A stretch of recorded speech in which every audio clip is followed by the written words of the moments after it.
Olá pessoal, tudo bem? Aqui é o professor Marcos e hoje vamos trabalhar o tema pós-guerra e novos confrontos. Dentro desse tema nós temos também, na sequência, dentro do mesmo assunto, o tema Guerra Fria. Pois bem, esse é um assunto que abrange um tempo histórico bastante longo, pois a Guerra Fria ela acontece logo após a Segunda Guerra Mundial, em 1945, e se estende até 1991. Então, portanto, um período muito longo da história mundial. Mas esse tema, ele nos faz refletir muito a respeito dos confrontos que houveram durante o século XX, tá? Então, nós tivemos, em 1945, o final da Segunda Guerra Mundial, E durante a Segunda Guerra, nós sabemos que Estados Unidos e União Soviética, apesar de ideologicamente rivais, eles se uniram em torno de um inimigo comum, que era a Alemanha nazista e a Itália fascistas. Terminada, portanto, a Segunda Guerra, a Alemanha sendo derrotada, os Estados Unidos e a União Soviética se colocam em lados opostos, eles se colocam verdadeiramente como eles eram, em lados rivais, um lado capitalista e o outro lado socialista. E o que acontece depois da Segunda Guerra Mundial é uma série de fatores, uma série de acontecimentos onde essas duas nações elas vão rivalizar entre si as suas ideologias políticas. De um lado, os Estados Unidos, ferrenho defensor do capitalismo, e do outro lado, a União Soviética defendendo com unhas e dentes o seu ideal socialista. E nós tivemos aí uma quase terceira guerra mundial com base nessas rivalidades ideológicas. Tá? Então nós vamos ver que o termo Guerra Fria ele se utiliza exatamente porque foi uma guerra que ficou mais no campo político e ideológico, não foi uma guerra de confronto bélico, de confronto armado propriamente dita. Mas vamos lá, vamos aos fatos. Em 1945, terminada a Segunda Guerra Mundial, a Alemanha foi derrotada e um dos primeiros sinais do que viria a acontecer foi a divisão do território alemão entre as quatro nações tidas como vencedoras, Então a Alemanha foi dividida em duas repúblicas, a República Federal Alemã, liderada pelos Estados Unidos, e a República Democrática Alemã, liderada pela União Soviética. O país foi dividido em quatro áreas de ocupação. Posteriormente, a própria capital da Alemanha, a cidade de Berlim, ela foi dividida entre os Estados Unidos, comandando uma metade da cidade, e a União Soviética administrando a outra metade da cidade. Vejam bem, nós vamos observar que para evitar o avanço comunista na Europa, os Estados Unidos criou um plano econômico, de ajuda econômica para a reconstrução dos países europeus aliados seus que tinham sido destruídos pela guerra.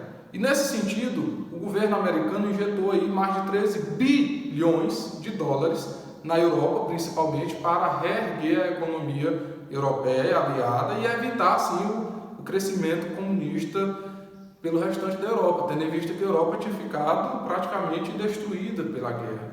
Nós vamos observar que, a partir do final da Segunda Guerra Mundial, vai surgir no mundo, que muitos historiadores e estudiosos dizem, uma nova ordem mundial. Por quê uma nova ordem mundial? Porque até então, o centro econômico, financeiro do mundo era a Europa. E a partir da Segunda Guerra surge os Estados Unidos como a nova grande potência do mundo. Os países europeus que até então eram os comandantes da economia do planeta, eles passaram a ficar em segundo plano. Mas os Estados Unidos lançou aí esse plano chamado Plano Marshall, que foi um plano extremamente importante no sentido da ajuda financeira aos países aliados envolvidos pela guerra. Pois bem, com o avanço desse plano e a injeção econômica dos Estados Unidos, na cidade de Berlim, capital da Alemanha, houve uma dualidade. Claro que a União Soviética também lançou um plano de ajuda econômica, não podia ficar por baixo, chamado de Comecon. Mas a União Soviética nós sabemos que era uma república muito mais pobre do que os Estados Unidos, não era tão rica assim. O socialismo ele não era um sistema econômico tão competitivo como o capitalismo. Então, acontece que o lado capitalista, liderado pelos Estados Unidos, começou a se recuperar, a se reerguer muito mais rapidamente, gerar emprego, gerar renda, e aconteceu um fluxo migratório. As pessoas que estavam no lado socialista, muitas delas começaram a ir embora para o lado capitalista em busca de emprego, em busca de melhores salários. E aí, para evitar que esse fluxo de mudança do lado socialista para o capitalista continuasse acontecendo, o governo soviético construiu uma barreira no meio da cidade, que em 1961 foi substituída por um muro, o famoso Muro de Berlim, o principal símbolo desse período histórico chamado de Guerra Fria. E nós vamos observar que essas disputas entre Estados Unidos e União Soviética, elas ganharam o mundo.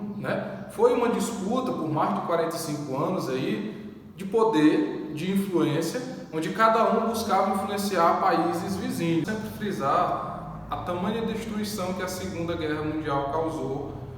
Estima-se que entre 50 e 70 milhões de pessoas foram mortas durante a Segunda Guerra Mundial.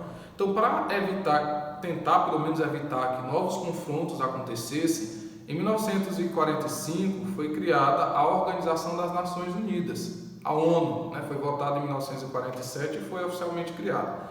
A Organização das Nações Unidas ela é uma instituição que existe ainda hoje, em pleno 2020. Ela veio para substituir a antiga Liga das Nações, que foi fundada em 1919, mas que foi um fracasso total. Mas, dando continuidade à Guerra Fria, que foi uma guerra política e ideológica entre Estados Unidos e União Soviética, portanto, uma guerra entre capitalismo versus socialismo, nós vamos observar que algumas ações elas se concentraram, por exemplo, no campo militar.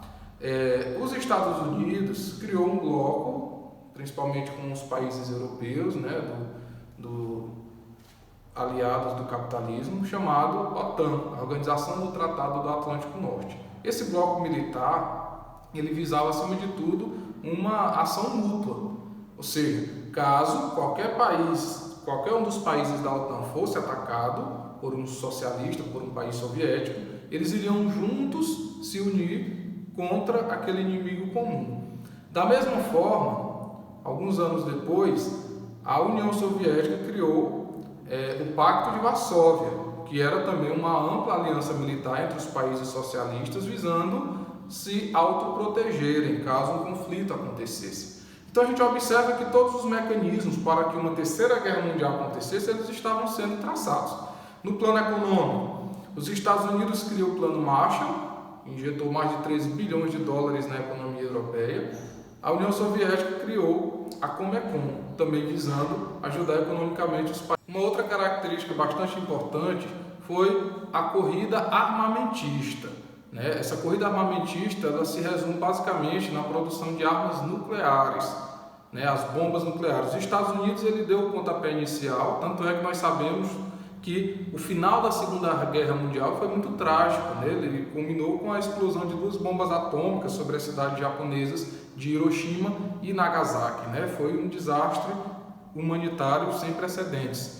Mas, poucos anos depois, a União Soviética já era detentora da mesma tecnologia. Então, Estados Unidos e União Soviética, eles podemos dizer que eles mantiveram o equilíbrio, evitando, portanto, um terceiro conflito mundial, através da existência das armas nucleares. Esse ficou chamado de equilíbrio do terror.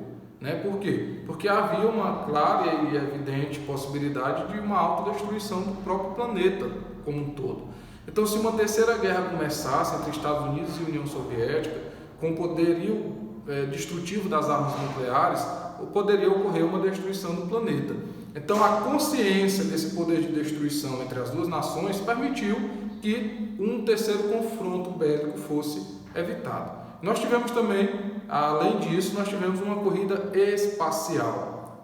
A gente observa que todos esses fatores eles tiveram pontos negativos, mas em relação à corrida espacial, por exemplo, foi gerada a partir dessa época tecnologia para muito do que nós temos hoje. A corrida espacial visava, acima de tudo, mostrar-se quem era mais poderoso, qual era a potência mais inovadora no sentido espacial. A União Soviética deu o pontapé inicial. Em 1957 lançou o primeiro satélite na órbita terrestre. Em 1961 lançou a primeira nave tripulada, foi o russo Yuri Gagarin, que disse pela primeira vez que a Terra era azul, porque ele viu ela de fora, foi a primeira pessoa que a viu de fora. A gente, portanto, observa aí que a União Soviética ela sai na frente. Mas em 1969 os Estados Unidos deu um checkmate aí na corrida espacial, lançando o ser humano à Lua. Foi uma ousadia sem precedentes e, portanto, aí os Estados Unidos ganham a corrida espacial, podemos dizer assim, porque eles fizeram algo mais ousado do que a União Soviética já tinha feito até então. Então a Guerra Fria, gente, ela foi esse conjunto de confrontos políticos, ideológicos que visavam, acima de tudo, ganhar adeptos para o seu lado. Os Estados Unidos defendendo o capitalismo, inclusive a doutrina Truman, ela defendia exatamente o capitalismo, a defesa do capitalismo e da democracia liderada pelos Estados Unidos. E a União Soviética, por outro lado, defendia também a sua visão política e ideológica. E a gente observa que ao longo desses anos de Guerra Fria, muitos acontecimentos que aconteceram em outras partes do mundo tiveram influência direta de Estados Unidos e União Soviética. Um exemplo disso foi a Guerra da Coreia, a Guerra do Vietnã, o golpe militar que aconteceu aqui no Brasil em 1964 teve uma interferência direta dos Estados Unidos. Por quê? Em 64, o governo de João Goulart ele foi deposto porque se acreditava no Brasil que ele estava preparando um golpe para implantar o comunismo no Brasil. E por medo desse golpe, eles aplicaram o golpe e tiraram ele do poder. E o Brasil entra em um período de mais de 20 anos sendo governado pelos militares, através de uma ditadura, onde os direitos políticos e civis foram retirados da sociedade. Então veja que nada acontece isolado, né, do que acontece no mundo. Todos os acontecimentos eles têm uma ligação com uma série de outros acontecimentos em torno do planeta. Então a Guerra Fria ela foi um acontecimento liderado por essas duas nações que interferiram diretamente em muitos países do mundo durante esse período de 45 a 91. O final da Guerra Fria, portanto, ele começa em 1989 com a queda do Muro de Berlim. O sistema socialista soviético ele fracassou por vários motivos: corrupção, burocracia exagerada da máquina do Estado. E em 1991, essa divisão do planeta, essa divisão do mundo em dois lados, capitalista e socialista, ela chega ao fim porque a União Soviética ela se dissolveu, ela se desfez. E os antigos países socialistas eles começaram a aderir ao sistema capitalista. Por isso a gente costuma inclusive dizer que o termo globalização ele pode ser mais amplamente difundido a partir de 91, porque o mundo passou a ser global. A economia capitalista ela passou a dominar o mundo como um todo, e não mais como era anteriormente, dividida em dois lados aí. O mundo deixou de ser bipolarizado e passou a ser multipolarizado. É isso, muito obrigado.